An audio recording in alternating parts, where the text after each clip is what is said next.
오늘은 부동산 연끌에 대해 얘기해 볼까 합니다. 연끌이라는 단어는 요즘 워낙 많이 불려지는 흔한 단어이죠. 영혼까지 끌어모아 집을 산다는 신조어입니다. 집값의 구매 여력이 높지 않은 젊은 층이 돈을 빌리거나 대출 등을 활용해 그 이자 등을 부담하면서까지 집을 매수한다는 것입니다. 최근 기사를 살펴보겠습니다.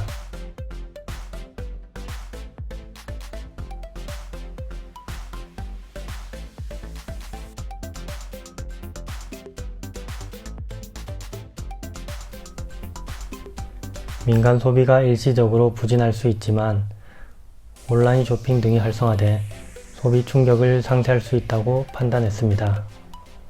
이르면 다음 달 금리 인상도 가능할 거란 전망도 상당수였지만 오는 10월 또는 11월 금리 인상이 유력해졌습니다. 집값 오른다고 소비를 올리면 안됩니다.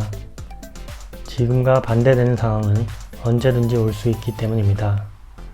다음은 연끌했을 때 집이 경매로 넘어가는 가정에 대해 살펴볼게요. 깡통주택이라고 들어보셨을 겁니다. 우리가 관용적으로 쓰는 깡통을 찾아라는 말에서 나온 말인데요. 집값이 자신이 투자한 돈 이상으로 하락해 투자 원금을 모두 까먹은 아파트를 깡통 아파트라고 지칭합니다. 통상 사람들이 집을 살 때 집값의 일부를 은행에서 빌립니다. 집은 확실한 담보이기 때문에 집을 담보로 돈을 빌리면 이자도 싸죠. 이를 주택담보대출이라고 합니다. 이렇게 은행에서 돈을 빌려 집을 마련하고 이자도 내고 빌린 원금도 갚아가면서 살다가 나중에 빚을 다 갚으면 온전한 우리 집이 돼요. 하지만 집값이 떨어지면 집을 사려는 사람은 줄어들죠. 부동산 거래가 꽁꽁 얼어붙으면 집을 팔 수도 빚을 갚을 수도 없는 상황에 빠지게 됩니다. 결국 빚을 갚지 못하면 은행은 빌려준 돈을 돌려받기 위해 집을 경매로 넘깁니다. 낮은 가격에라도 집이 팔리면 우선 빚부터 갚게 됩니다.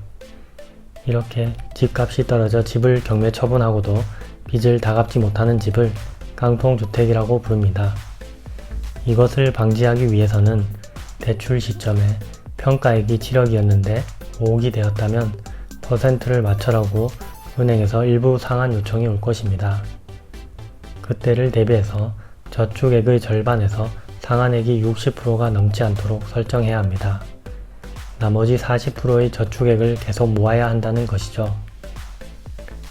마지막으로 경기 회복과 금리 인상에 대하여 알기 쉽게 설명해 보겠습니다.